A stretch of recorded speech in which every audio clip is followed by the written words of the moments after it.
ഞാനിപ്പോൾ ഡെട്രോയിറ്റിലാണ്. US-ലെ Michigan സ്റ്റേറ്റിലെ Detroit എന്ന പേര് കേൾക്കുമ്പോൾ തന്നെ എല്ലാവരും ചോദിക്കും, അവിടെ എന്താ ഓൺട്രപ്രണർഷിപ്പിനുള്ള സാഹചര്യമുണ്ടോ, എന്താണ് അവിടുത്തെ ഒരു അവസ്ഥ? 2008 റിസഷന് ശേഷം 2008 മുതൽക്ക് അങ്ങോട്ട് പിന്നെ ഡെട്രോയിറ്റ് എന്ന് പറയുന്ന നഗരം തന്നെ ഒരുപാട് ചാലഞ്ചസ് ഫേസ് ചെയ്തു. ഇൻഫാക്ട് US എക്കോണമിയിൽ 49th സ്റ്റേറ്റായിട്ട് അത് മാറി. ഒരു കാലത്ത്, അതായത് decades back, car capital of the world എന്നറിയപ്പെട്ടിരുന്ന ഒരു സ്റ്റേറ്റ് ആണ് മിഷിഗൻ അല്ലെങ്കിൽ ഡെട്രോയിറ്റ് എന്ന സ്ഥലം എന്ന് പറയുന്നത്. അത്രയധികം ഓട്ടോമൊബൈൽ കമ്പനീസ് ഇൻക്ലൂഡിങ് ഫോർഡ്, അതുപോലെ ക്രിസ്ലർ, ജനറൽ മോട്ടോഴ്സ്, ഇവരുടെ എല്ലാം ഹ്യൂജ് പ്ലാന്റ്സും ഹ്യൂജ് മെഷീനറീസും അല്ലെങ്കിൽ ഓട്ടോമൊബൈൽ സെൻറ്റേഴ്സും ഒക്കെ ഡെട്രോയിറ്റിലുണ്ടായിരുന്നു. ഹൗവെവർ എക്കണോമിക് റിസഷൻ വന്നതോടുകൂടി ഒരു ഹെവി ലേ ഓഫ്സ് വരികയും ഡൗൺ സൈസിങ് വരികയും കൂടാതെ റയറ്റ്സ് ഉണ്ടാവുകയും എല്ലാം സംഭവിച്ചതിന് ശേഷം ഡെട്രോയിറ്റ് എന്ന് പറയുന്ന സ്ഥലം ആൾക്കാർ അധികം ഇൻഹാബിറ്റ് പോലും ചെയ്യാതെ പോപ്പുലേഷൻ ഒറ്റയടിക്ക് താഴുകയും ഒക്കെ ചെയ്യുകയുണ്ടായി കഴിഞ്ഞ ഒരു ഡിക്കേഡിനിടയിൽ. എനിവേ, അങ്ങനെയൊക്കെയാണെങ്കിലും ഓൺട്രപ്രണർഷിപ്പിന് കഴിഞ്ഞ കുറച്ച് വർഷങ്ങളായിട്ട് വളരെയധികം ബൂസ്റ്റ് നൽകിക്കൊണ്ടിരിക്കുന്ന ഒരു സ്ഥലം കൂടിയാണ് ഡെട്രോയിറ്റ്. ടെക് കമ്പനീസ് മാത്രമല്ല, മറ്റ് പല ടൈപ്പ് ഓഫ് ഓൺട്രപ്രണേഴ്സും ഇവിടെ വരുന്നുണ്ട്. ഇതിൽ രസകരമായിട്ടുള്ള ഒരു കാര്യം എന്ന് പറയുന്നത്, ഓൺട്രപ്രണർഷിപ്പിന് തന്നെ വിമൻ ഓൺട്രപ്രണർഷിപ്പിനും ഒരുപാട് ബൂസ്റ്റ് നൽകുന്ന ഒരു എക്കോണമിയാണ്. ഇതിൽ മറ്റൊരു ഇൻട്രസ്റ്റിംഗ് ആയിട്ടുള്ള ഒരു കാര്യം എന്ന് പറയുന്നത്, ഡെട്രോയിറ്റ് എന്ന് പറയുന്ന ഈ സ്ഥലത്ത് എന്ത് ബിസിനസ് തുടങ്ങാം എന്ന് ചോദിച്ചു കഴിഞ്ഞാൽ എല്ലാ തരത്തിലുള്ള ബിസിനസ്സും നമുക്ക് തുടങ്ങാം. ഹൗവെവർ ചില ആൾക്കാർ വളരെ ക്രിയേറ്റീവ് ആയിട്ടുള്ള കുറച്ച് ബിസിനസ്സസ് കൊണ്ടുവന്നിട്ടുണ്ട്. അങ്ങനെ ഒരു വിമൻ ഓൺട്രപ്രണറിനെ എനിക്ക് പരിചയപ്പെടാൻ പറ്റി. ഏമി പീറ്റേഴ്സൺ ചെയ്യുന്ന കച്ചവടം എന്താണെന്ന് ചോദിച്ചു കഴിഞ്ഞാൽ, നമ്മുടെ നാട്ടിൽ ഇങ്ങനൊരു ഐഡിയ തോന്നുമോ എന്ന് പോലും എനിക്കറിയില്ല. അങ്ങനെ ഒരു ഐഡിയ ആണിത്. This is a crazy. We usually don't get this much. Usually the flakes are about this big. This is about the size that we need to work with. We need about a minimum of 3 to 5 layers, give or take. And then we will take this through a really special process. ഡെട്രോയിറ്റിൽ മാത്രമല്ല, US-ൽ പല സ്ഥലങ്ങളിലും ഈ വാൾ ഗ്രഫീറ്റി വളരെ famous ആണ്. അതായത് ഈ പറയുന്ന ചുമരുകളിൽ ചിത്രം വരയ്ക്കുക എന്ന് പറയുന്നത് നമ്മുടെ നാട്ടിലും കുറേ ഞാൻ കണ്ടിട്ടുണ്ട്. ഈവൻ ഫോർട്ട് കൊച്ചിയിലൊക്കെ പോയി കഴിഞ്ഞാൽ കാണാൻ കിട്ടും. അപ്പോൾ ഈ വാൾ ഗ്രഫീറ്റീനെ കുറച്ച് നാൾ കഴിയുമ്പോൾ അതങ്ങ് അടർന്ന് താഴെ വീഴും. ഓക്കെ, ഈ അടർന്ന് വീഴുന്ന ആ പീസസിനെ ബേസ് ചെയ്തിട്ടാണ് നമ്മളുടെ ഏമി പീറ്റേഴ്സന്റെ ഈ ഒരു business. So we take it through a process to reveal all the layers, and that's what gives it this psychedelic look to it.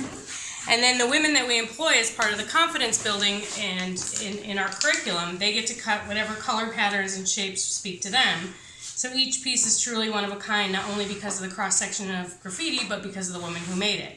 And so here's a finished piece, you guys, and I can show you a lot more. But it is out of it. Yeah. Wow. Isn't that crazy? Wow. Yeah. Really crazy. So how it is converted into this? So that's my one secret. That's your trade secret. So one secret, one thing I can't tell you. But then we put it on silver and then we put a protective resin on top, and I can show you the resin room.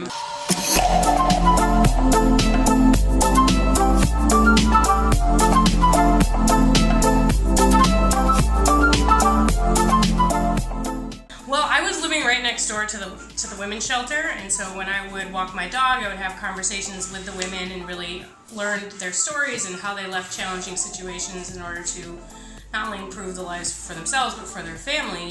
And I was really inspired by this. Plus, it was 2012, 2013. Detroit, was right in the midst of the bankruptcy. A lot of government programming that had usually been around was no longer here. I was living right downtown. There weren't many people downtown at that point in time, and there was a lot of grassroots efforts of just neighbors helping neighbors, and what could you do? I never in a million years thought this is what it would turn into and what I would be doing with my life. I was an attorney for a sports team. Like, this is just complete reversal. Complete change. But this is the best job I've ever had.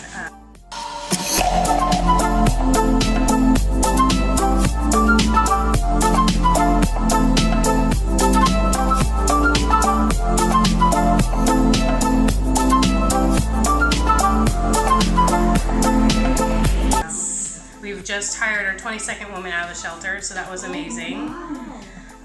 We're moving sometime in the next 3 weeks we're going to get our own retail store and manufacturing place all in one, so that's terrifying.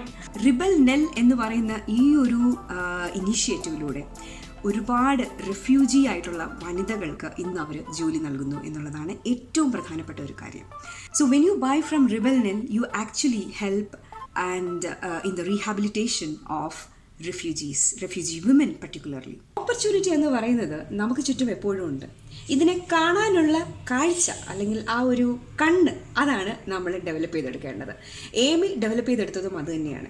ഈ വെറുതെ ഒരു jewellery ഉണ്ടാക്കുന്നതിനേക്കാളും ഒരുപാട് വനിതകൾക്ക്, ഇതുപോലത്തെ ഡിഫിക്കൽട്ടായിട്ടുള്ള സിറ്റുവേഷൻസിൽ നിന്നും വന്ന് refugees ആയിട്ടുള്ള വനിതകൾക്ക് ലൈവ്ലിഹുഡിൻ്റെ ഭാഗമായിട്ട് ഒരു jewellery making unit. And I think that is definitely appreciable, and that is definitely something worthy to be spoken about. And that's why I thought I'll talk to you about today.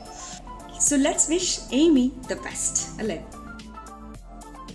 Cheers to women entrepreneurship.